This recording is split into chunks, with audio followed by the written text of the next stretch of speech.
Hello and welcome to another episode of the Frankly Leader podcast. And I am thrilled today to have the wonderful Rob Ormiston here to talk to me about his leader journey. Welcome, Rob. Jen, hello, hi. It's nice to be with you, and it's nice to have an opportunity to have a chat. We haven't had a chat for ages, We so there haven't you had, go. we It might be an haven't, interview, but it's a chat. we haven't had a chat for ages. And I did say to you before we started, we could do with a glass of wine. So next time, let's make sure we've got a glass of wine in our hands. Fair enough. Fair enough. Yeah, why not? So for people listening or watching to this episode, to introduce you to the wonderful Rob. Rob Ormiston is Managing Director of Northern Tonic, a York-based accountancy business that for the last 7 years has helped its customers focus on where they are going and not just where they have been. I love that tagline. I think you also need to add some other adjectives like all-round good northern egg. Well, yes. I mean, I'd certainly like to think so. Yeah, I mean, the whole point of being Northern Tonic is that we're Northern. So yes, you've got, and I use being Yorkshire as an excuse all the time for not spending money on ridiculous things. I'm a tight Yorkshireman, so we're not buying that, and people roll their eyes and go, oh, God, all right.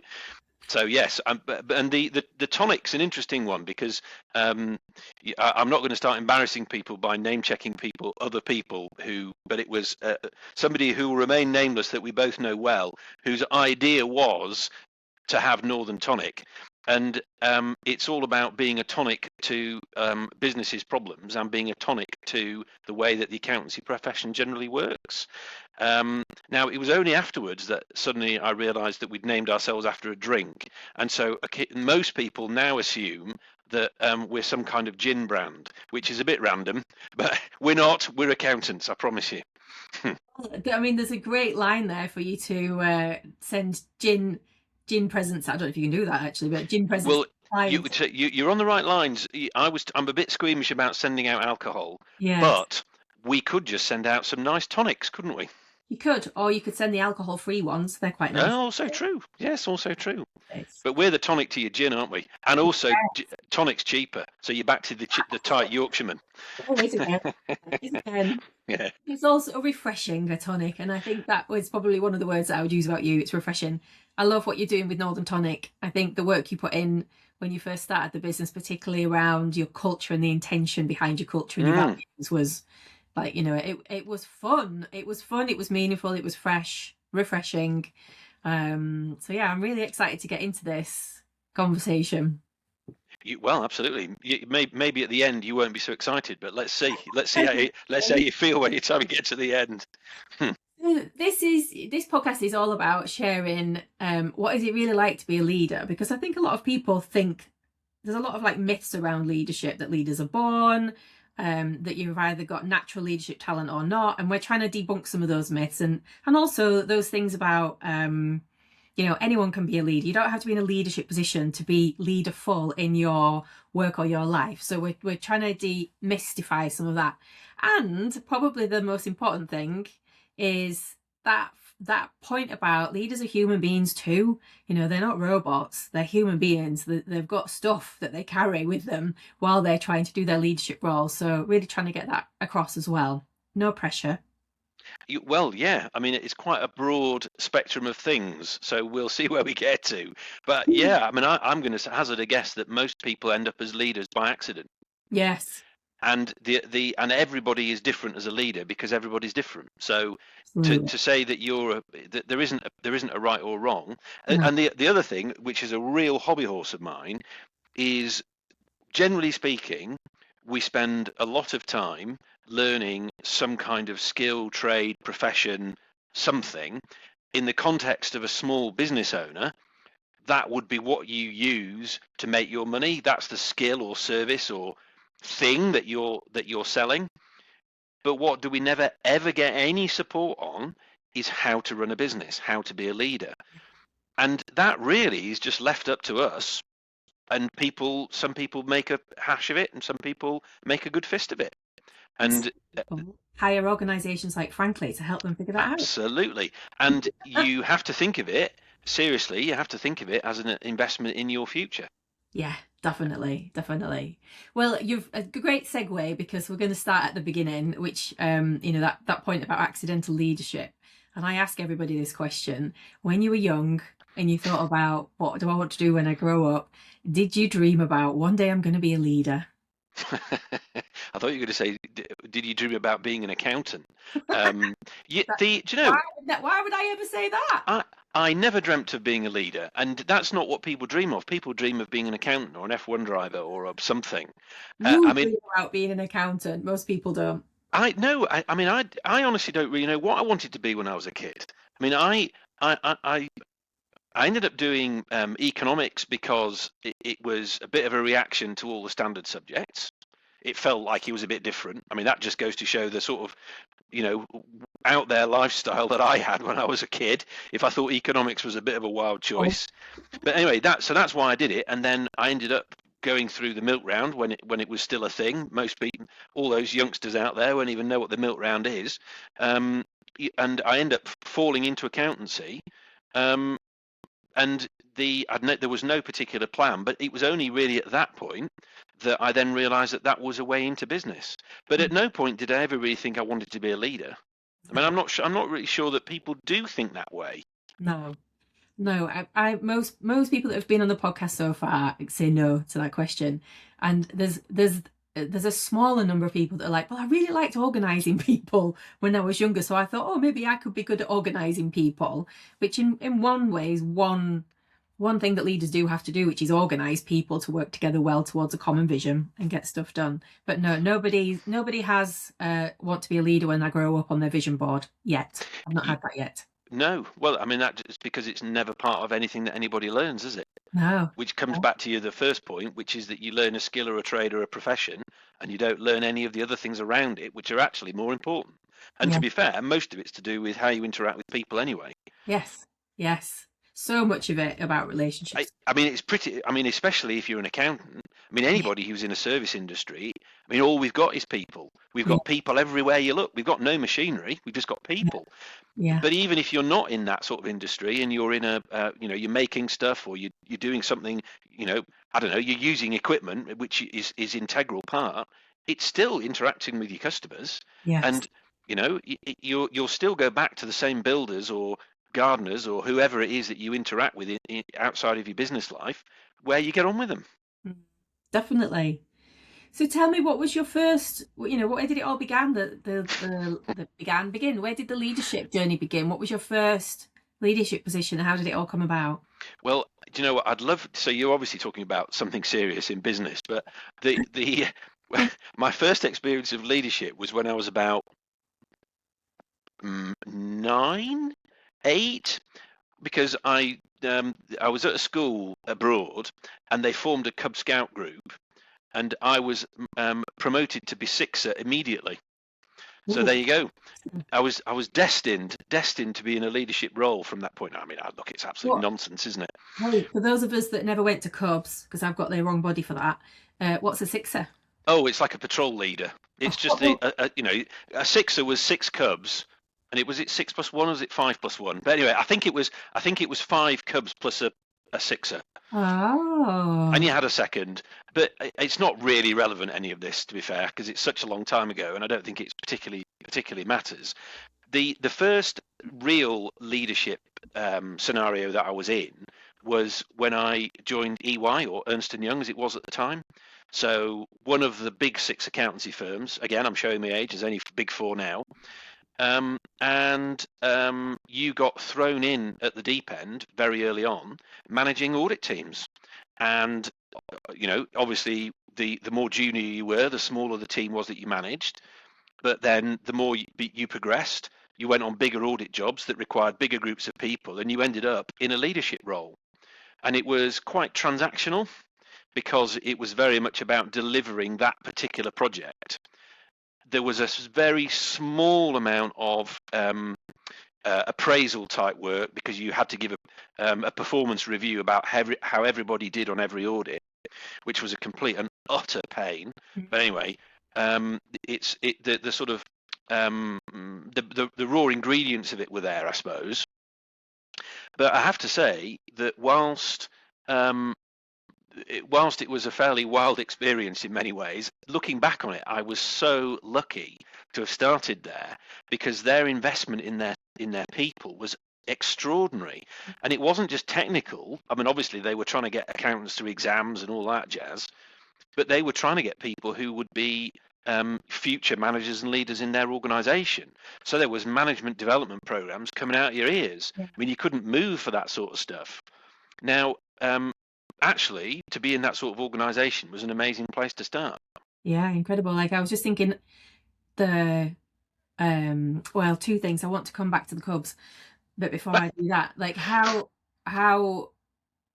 resourceful for you that you ended up at a big firm like EY that had the the wherewithal to understand the value of putting people through developmental programs, Yeah. and the money and the funds to be able to do it, and that you kind of like professionally grew up in that kind of quite sophisticated, well organized, well-oiled machine. Yeah, I mean, it gives you an expectation about how you should organise things, I suppose. Yeah. But I mean, it's also quite incredible. So it was 90, I think, was it 93 that I joined them? Yeah, I qualified in 96 for 3 years. So 93. And there was still liquid lunches going on. There was still a partner who smoked in one of the offices. I knew you were going to say that. And that was, I've only ever had that experience for 1 year, and then that was it, never again. So liquid lunches completely gone. It was all smoke-free buildings and blah blah blah. But yeah, I mean, there was all manner of carry-on tolerated, which would not be tolerated now, and that's only in my career, which is not very long, really. You're talking 25 years, aren't you? Yes. All right, is that long then? But it doesn't feel long to me. I feel like I've got a lot more to do. You're the mathematician. You say again? You're the mathematician. Well, yeah. I mean, I round everything. If you ask my mother, she'll tell you that I can't add up, which I probably shouldn't admit in public about an accountant. But anyway, so yeah, the upshot of all of that was it was a very, very amazing formative years. I suppose their shame was that I didn't want to stay in audit, and I left as soon as I could. Yeah. So I went off to, I made a decision at that point to either be a partner in a firm or to be a finance director, not really knowing what a finance director was. And I decided I wanted to go off and do that because it seemed more interesting. So that's what I did. I left EY as soon as I could, and then went off and worked in different, all sorts of different companies, different shapes and sizes and flavors, different businesses. We're going to get to your kind of lessons learned from that journey in a minute, but I still want to go back to the Cubs thing. So the thing that's staying with me about that is that, like, to be that age and to have given a role of responsibility, it's this thing about responsibility, like that experience at that age could put you off for life or make you think, oh yeah, this is all right. It's an interesting one, isn't it? Because I don't know whether it's people fall for my confident exterior. I'm generally not lost for words. I've generally always got something to say that's relevant. Sometimes there's a little bit of, oh, look, don't look too closely, because this is what's really going on over here. So don't listen too hard to what I'm saying. But I wonder if it's an element of that has meant that people kind of automatically gravitate towards me as somebody that they would perceive to be somebody who they could rely on or use as a leader. Yeah. So I mean, I've always found that people tend to gravitate towards me. I don't know what it is. I don't know what I do. I can't really explain it, but I wonder whether that was the perception. So perhaps is it that I seem older than my years? I don't know. Like a safe pair of hands. Yeah, I think that's it. Yeah. It might be interesting for you to ask some people at some point. Maybe, but then I'm not sure that I necessarily want to know. But yeah, you got to be careful what you ask, don't you? But tell me, what do you enjoy about being a leader, if anything? Very much the variety, and very much being able to shape what's going on. So having a vision for the organisation, and then being able to see how I can shape what I do, and also shape how I see other people fitting into it all. But essentially, it all boils down to variety. And don't get me wrong, I mean, sometimes as a leader, you end up sweeping up all the other stuff that there isn't anybody else to do it. Yeah. And so I'm doing stuff I don't necessarily always like, but the variety is really what always carries me through. Yes. Yeah. The other thing I like about it in some ways is the unexpected. So because the buck stops with me, accidentally that's where I've ended up. So if I don't deal with it, then there is no one else to deal with it if nobody else can. So the art is to try and get other people up to this up into a situation where they feel empowered and confident enough to do it themselves. Mhm. And there's all, you end up going through a process where you might have a conversation with somebody, and I mean, there's a model, isn't there, which I think is wonderful, like um, unknown. No, it's not that. It's known incompetence and incompetently incompetent and all of this Yeah, nonsense. unconscious That's the incompetence, one. just competence, and there's Yeah, yeah. forms of it. Yes. Yeah, so I mean, I love the fact that people can live in unconscious incompetence, because that's a great place to be, because you're stupid and you don't know it. So Yeah. therefore, there's no stress. Oh, yeah, it's The bliss. the what worries me, which is where I find myself as a leader, is consciously incompetent. Yeah. That then makes me feel stressed. Yes. And I suppose what you have to try and do is get other people through that model. If that's, I mean, I'm not necessarily a huge believer in these models, but perhaps you could use it to get people through that model until they become consciously competent, and then you don't need to do it. Well, unconsciously competent is the fourth stage, so that you're just doing it and you're not even aware that you're doing it. Okay, right. So yeah, there's 4 stages. But yes, Well, I think I probably got that confused then. But anyway, I'm sure people will be keeping up. whatever. The variety definitely speaks to Yeah. me, but also that like sense of like it's kind of like a strange like edge of a sword. That's the wrong saying as well, but that sense of challenge that you don't know what's coming. And I get that a lot in my work, because I work with people one-to-one with coaching, and then in particularly with teams, and I'll show up to do some team coaching not having a clue what's going to come out of the group or the individual, and I have quite a kind of like really lovely relationship with that experience challenge. Like I like the challenge of being challenged and having to think on my feet. And yeah, and I think that's echoed in leadership, because you just don't know what every day is a surprise, really. Well, yeah. I mean, and if you're dealing with people, then the only thing you can say with any certainty is that they won't respond how you think they will. I Yeah. mean, a really silly example. Historically, I've given people, or I've told people about pay reviews, and perhaps the individual concerned was the person who got the by far and away the biggest pay review, whichever way you measured it, of all the people in the team, and they were the one who was the most upset by it. Yeah, yeah, And then there were other conversations that you anticipated as being really, really difficult because of something, they weren't getting one or whatever, and they were literally not bothered. yeah, And so you left there thinking, well, there you go, I've prepared for the wrong conversation. yeah. And what a great like lesson for people listening is that like to not assume you know the outcome, or to just be really open-minded and ready to respond to Yeah, whatever comes your way. absolutely. Yeah. Absolutely. So Yeah, if yeah. that's what you love about being a leader, what do you find the hardest thing about being a leader? So I think that the sense of loneliness is what I find difficult. But I Mm. mean, that's a very personal thing, because I don't know that other people will necessarily see it like that at all. I mean, if I'm under pressure, then I will default to, I need to do it all. I need to come up with all the answers, and I've got to be the person that just makes the change and delivers it. And therefore that's what breeds for me a sense of loneliness, because then I feel isolated. I feel like the stress is all mine. And there's an adage there, isn't there? A problem shared is a problem halved. Now, personally, I think there's a variation on that, which is a trouble shared is a trouble doubled, but it depends who you tell, doesn't it, as to whether it helps or not. Yeah. But the idea of sharing, I mean, again, I don't know whether that's a man thing. I don't know whether it's an Ormiston male thing. Look, it is. Whatever it is, it's just me. So I end up in a situation where I feel isolated and on my own. And that, for me, is probably the most difficult thing.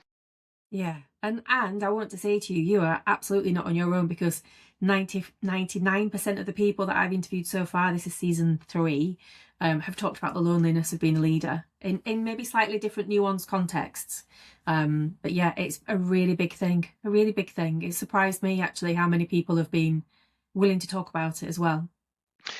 The other side of that is, and I don't know if it really fits in with the flow of the discussion, but so one of the most pivotal moments for me in the development of Northern Tonic was ending up with, and that's what happened, ending up with a guy called Sam in my organisation, Sam Cotton. So he was described to me. He was in one of the organisations that I bought when I was assembling Northern Tonic, and he was described to me as somebody who would be quite happy to sit in the corner. He's a bookkeeper by profession, but don't read anything into that, because in the same way that I'm not a stereotypical accountant, he's not a stereotypical bookkeeper. Anyway, he was described to me as this person who would be very happy to keep on doing his thing, sit in the corner, won't say boo to a goose, won't cause any problems, just he's fine. So he is now my fellow shareholder and director, and I mean his rise through the organisation, I suppose you'd look at it and think, well, it's stratospheric, but it hasn't really felt like that, because as far as I was concerned, I started to have a few conversations with him. The first thing that I thought was he was part qualified in his accountancy exams, and I just asked him, what he thought he might do about them. Is he going to finish them, or has he decided he's not interested? And then the next thing I knew, and this was just, it felt like it had come out of the blue, he said to me, oh yeah, so can I have some time off, Rob? I've got my exams to finish. Oh. So he'd gone off and he'd done it all himself, and that was that. And then before you knew it, he was qualified. And I was thinking, well, hang on a minute. This doesn't strike me as this person who was sold to me as somebody who would not say boo to a goose and would sit in the corner and do their own thing. There's a lot more about him than that. And so I was really, really fortunate to end up in a situation where this guy happened to be in the business. But I was talking about this with my sister, and she said to me, well, okay, well, yes, you're lucky that he's there, but what's not lucky is the fact that you have recognised what he can do, and you've supported him and helped him and given him challenge, stroke support, stroke opportunity, stroke whatever it is, I don't know. And we've ended up with this person who is absolutely pivotal. Mm-hmm. And I mean, I suppose we are fortunate in that we sort of cover things off. So in very reductionist terms, I'm the mouth and he's the person that gets things done. If you sort of go a little bit deeper, maybe you could say that he's the person which, no, he covers off my blind spots, which are typically, I'm not a completer finisher. I'm not particularly detail focused. I don't particularly like following process. Now, they're not great traits if you're an accountant. But anyway, he does all of that in spades. He challenges me. He asks really awkward questions. He, but perhaps the bit that he's not so good at, and it'll come with time, it's only a question of experience, he's not so good at necessarily with the blue sky thinking. Mm-hmm. So I'll pop up and say, well, what we could do with this customer is X, Y, Z, and oh, by the way, there's them over there, and we could go and talk to them, and then we can roll it all up like this, and then, oh, wow, we've got this big thing. And he's like, oh, yeah, okay, I hadn't thought of that. But then, of course, he's the one that goes to do it, because if it's left to me, it's a good idea, and that's where it stays. So, yeah, I mean, this bit about loneliness, or for me, you have to get a team together. Yes. You can't do it on your own. Yeah. And it doesn't matter. I mean, well, okay, if you're happy to have a business, which is a lifestyle, and I don't mean that in any disrespectful way, because there's a lot of people that choose to do that, and it's great.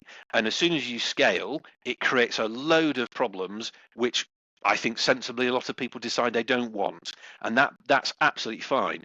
But if you do want to scale, for whatever crazy reason, you have to get some people to go along with you, because you just can't do it on your own. It's just impossible.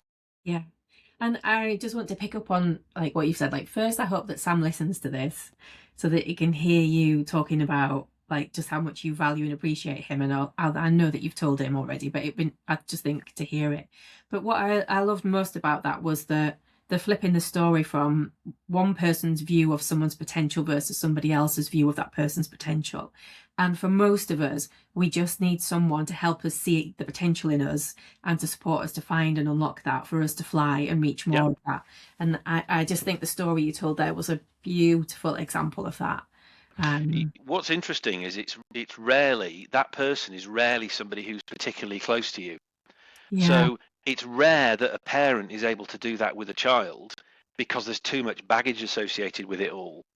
Although, to be fair to my mum, so I'm zipping around a little bit here. So my last proper job, when I was employed as a finance director, I negotiated an exit, and therefore time equals money. So I had some time to do things. And my mum asked me a question when I was obviously floundering around trying to decide what to do. She said, "I thought you became an accountant because you wanted to set up your own business." And that question then was the catalyst to ultimately where we are now. She's wise, your mum. So having said that, it's not always, it can't really be somebody who's close to you. Well, there is an example that's completely, proves me wrong, doesn't it? I love your outside thinking. You're making sense while you think and speak. Well, yeah, maybe. The so yeah, I mean for me, getting Sam in the mix, completely pivotal. Yeah, and I get a real sense of you sharing the load together as well in that. Yeah. Yeah. So we, on this podcast, obviously, frankly, is really trying to create a space to help businesses make steps towards doing more sustainability wise and for the environment. So putting the planet alongside people and profit. And we know that's a big topic. And we're looking at like what's the easiest way of help, how can we be the bridge for businesses making steps towards doing more of that? So we're asking everybody, how many conversations as a leader in a business, how many conversations are you having around climate change at the moment? And if you are, what specifically? Yeah, well, it's a really good question, Jen. I mean, the honest answer is none. And the if I go back to, you talked about values, vision and values, and what I seem to have, I don't know, was it you that called it mission, or did I call it mission? Anyway, I don't really understand mission, vision, values. Oh no, manifesto. I don't even know my own word, do I?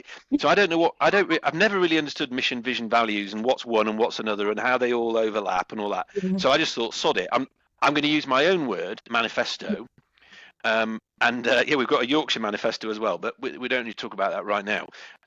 So part of that manifesto was about being respectful to the planet. And so I've started off with good intentions, and I've done various practical things, like we've got LED lighting in the office, and at one point in the previous office we had some water efficient loos fitted. So I've kind of done stuff that seems to involve a project, but what I haven't done is just do what perhaps are easier or are they harder? I don't know. But to actually have conversations with the team about what's concerning them. We could quite easily have in our company-wide monthly discussions, we could quite easily have a section on ideas about what we can do to improve the planet. Yeah. We could easily do that. Yeah. And I realised that I'm only a bloke. Why do I know any more about climate change than anybody else? Well, I don't, do I? And just because I'm the leader, the only thing I can do is facilitate the conversation. Comes back to the same point that we talked about before. I shouldn't feel that I'm the only person that knows the answers. And in this particular case, it's blindingly obvious that I don't know what the answers are. Yeah, I think you make a really good point here that and you'll know from our previous conversations, I'm a big advocate for Leaders take on a lot of responsibility to make decisions on behalf of their people, but people generally want to be involved. Yeah. And when you get your people involved in some of those decisions, particularly around culture, value, purpose, mission, like they'll feel like a little bit of them has been invested in those decisions, and they're more likely to want to then see it through because they're in it with you rather than they're just being Yeah. told Yeah. to do something. Yeah. Yeah, I Yeah. really like that idea. I mean, one of the things that I do find difficult about it is that the whole picture seems so confused. Mm, And I mean, it doesn't help that you've got Muppets like Trump coming on saying, well, it's clearly not right. And, it's what did he say? The biggest lie in the world or something. drill, baby, I mean, drill. so the trouble is that depending on who people believe, well, it's not, the picture becomes totally muddy. And even if you are able to filter out what would appear to be the patently ridiculous deniers, I mean, you'd like to think that the fact that there's enormous snow on is it the eastern seaboard or the western, anyway, whichever side it's on, they're measuring their snowfall in feet, not centimetres, which is what we normally do in Leeds. You'd have thought that somebody might have actually thought, hang on a minute, something is a bit odd happening here, but whatever, maybe that's just me. But how do you cut through the mud? How do you actually know what to do for the best? Should we be, well, I'm back to projects again. Should we be fitting electric charging points outside the office? Is that the right thing to do? Should we be encouraging our people to get involved in projects to help? But what would those projects be? How would they help? I mean, is it practical support? Is it intellectual support? Is it fundraising? Is it trying to apply pressure? Is it lobbying? What actually is the most useful thing that we could do?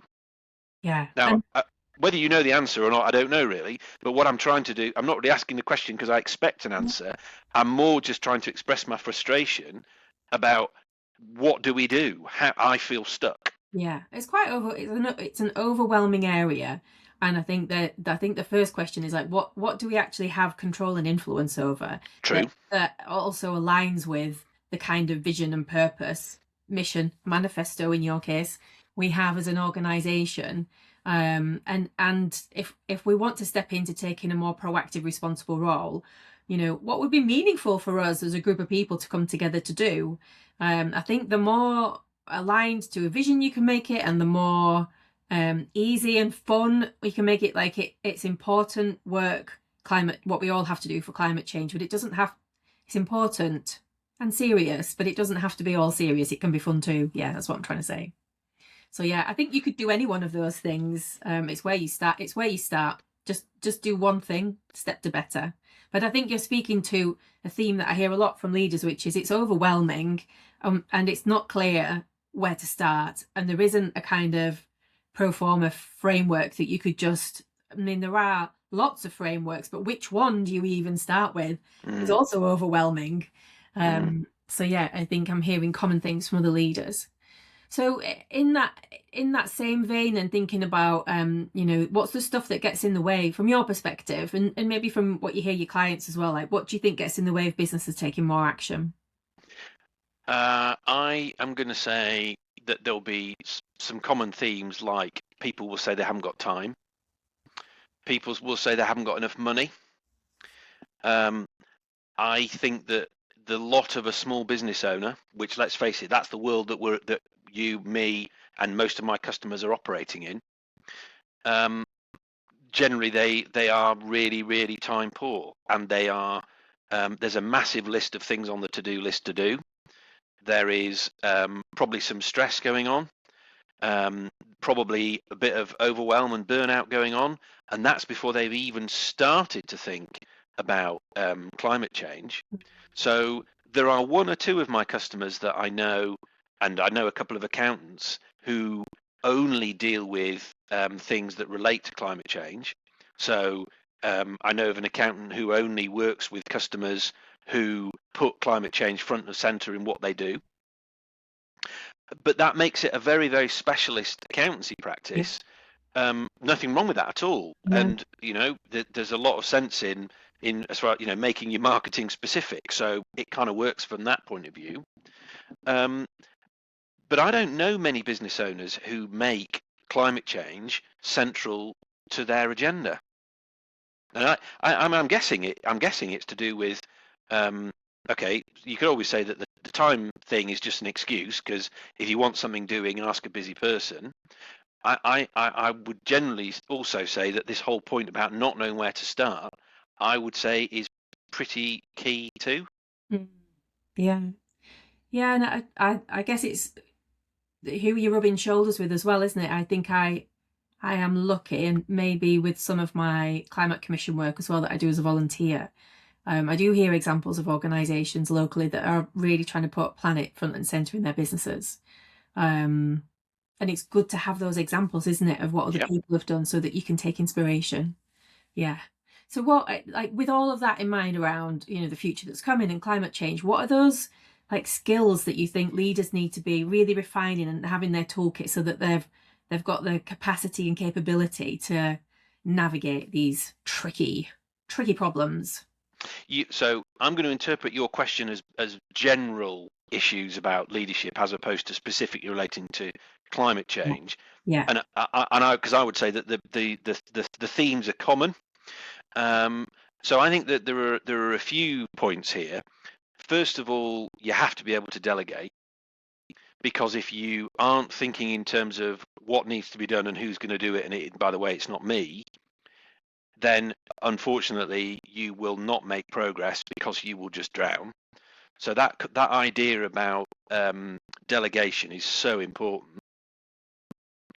I'm going to say you need to be pragmatic, because you've got to be prepared for your idea that you think is the best thing ever, and it's way better than sliced bread.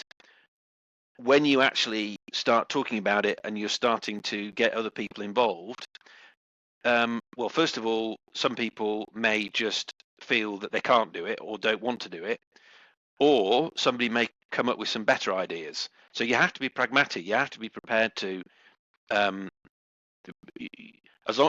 accept the fact that as long as you're going in the right general direction, you might go in a slightly different route from the one that you were expecting. And sometimes you have to accept that the roundabout route is the right way to go, because whatever the circumstances are that you're presented with.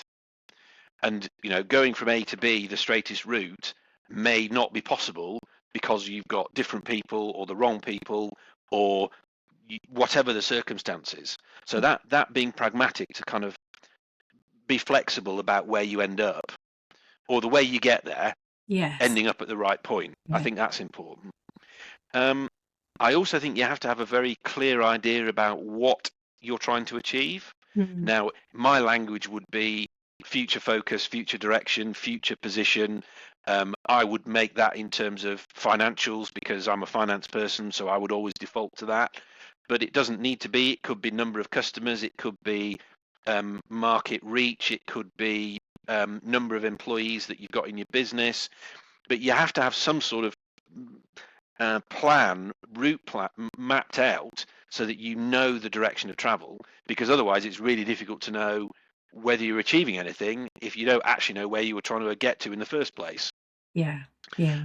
I think the other thing that is really important, and people that know me well will possibly raise a smile at this, considering I've got a reputation of having such a bad sense of humour, but I think having a sense of humour is really important, Yeah. because you have to see the funny side in things, because otherwise you'll go insane.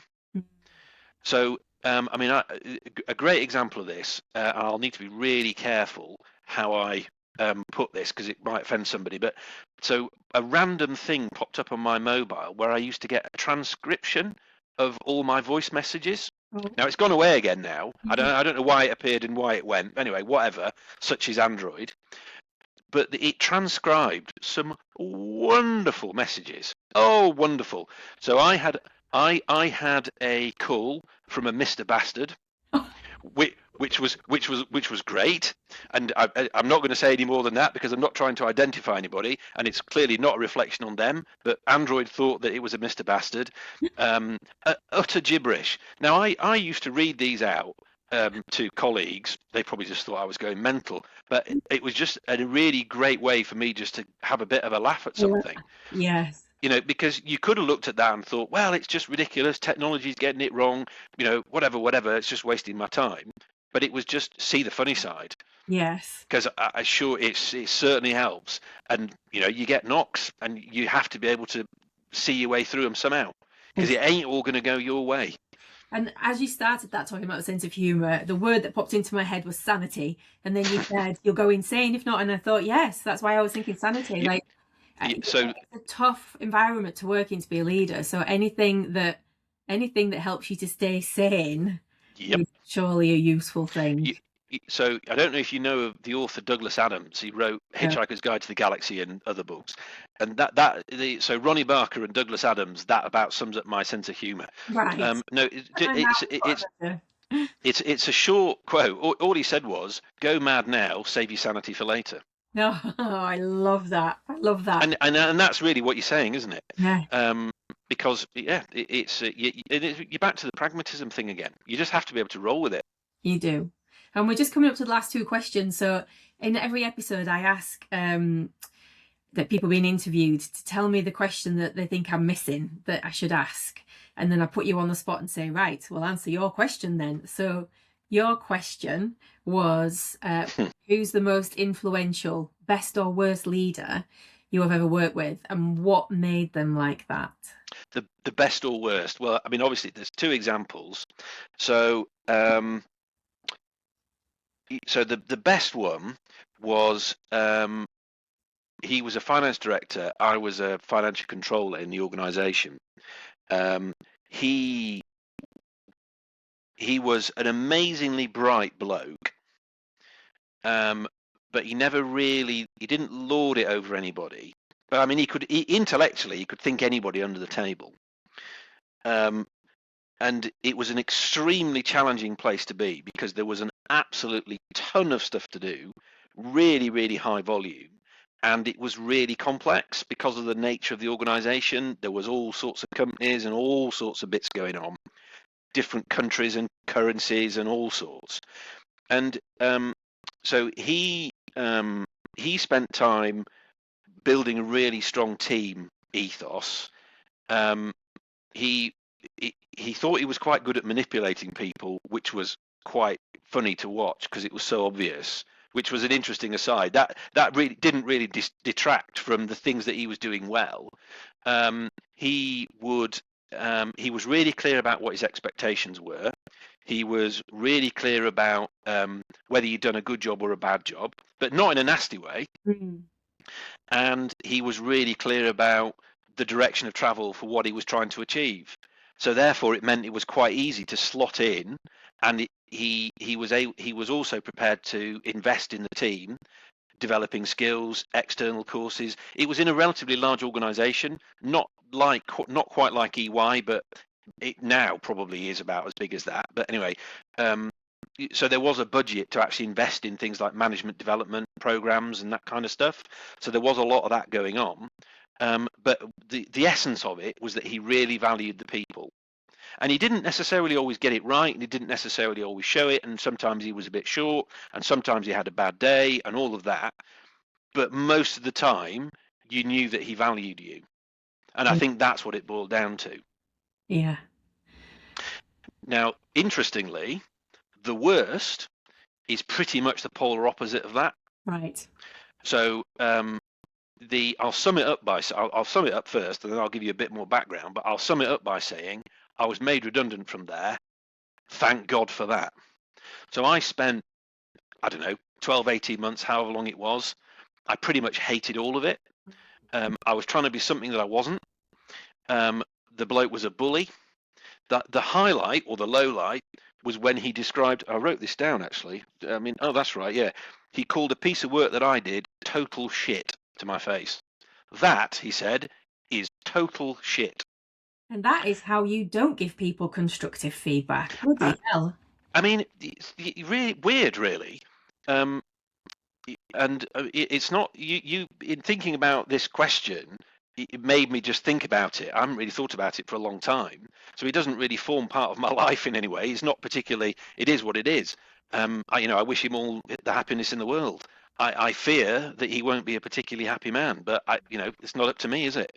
But yeah, so he was a bully. He was belittling. He was rude. He was unreasonable. And ultimately, he didn't value me. Yeah. And that's the difference. So you've got one person who didn't always get it right, but you'd forgive him almost anything, whereas another person didn't get it all right, and I forgave him with nothing. Yeah. Yeah, what a difference. What a difference. And also, like, I often reflect on, I think you end up learning more from the poor quality managers and leaders that you have along the way than you do the ones that are good, because it has such an emotional Yeah. resonance, like a stickiness that you're like, oh, I'm never gonna make, like, I'll never create an environment where someone has to feel how I've just felt. Well, yeah. I mean, I hope to God I don't do that. I mean, you'd have to ask Sam. In fact, you'd have to get Sam on and interview him, and then you'll get the other side of the story, won't you? Well, I mean, I really hope I don't. yeah. I don't think I do. But I'm sure I don't get it all right, and I'm sure people go away from conversations with me pissed off from time to time. And that's okay. Like, that's par for the course, isn't it? Like, it's how you handle those things that makes a difference. So I am conscious of time. Last question. If you could do any job in the world, what would it be? If I could do any job in the world, what would it be? So, if I was able to just go off and wave a magic wand and do something completely different, then I think probably what I would do is something which is all about helping other people develop. So whether that means helping people to develop their skills so that they're able to learn something and then get better prospects in later life, or and whether that's practical, whether it's educational. I think probably that's where I would go, because I think there's probably a bit of teacher in me. Yeah, yeah. That's been the kind of common thread through our conversation, I think, as I'm reflecting and coming to the end, that there's a real sense for how much you genuinely care about creating a good working environment where the work gets done, but people feel valued and appreciated while they're doing it. And I mean, for anyone who's new to leadership listening to this, like, what better place to start than start there? Well, yeah. I mean, don't say to somebody that their work's total shit. That'd be my key advice. Well, on that mic drop moment, I'm going to have to tick the box that says the swear words in this episode. Oh dear, I'm sorry. I'm sorry. It's time for me, Rob, but thank you. I'm lowering the tone, and I've done it several times. I love it. No, I like a good sweary word. I just want to say thank you. Like, I've really enjoyed our conversation. We definitely needed a glass of wine, but I suspect that might have brought about even more swearing. It's been a pleasure talking to you. Thank you for giving up your time for this. And yeah, I look forward to the next time we meet with a glass of wine. All right, super. Thanks, Jen. See you soon. Bye.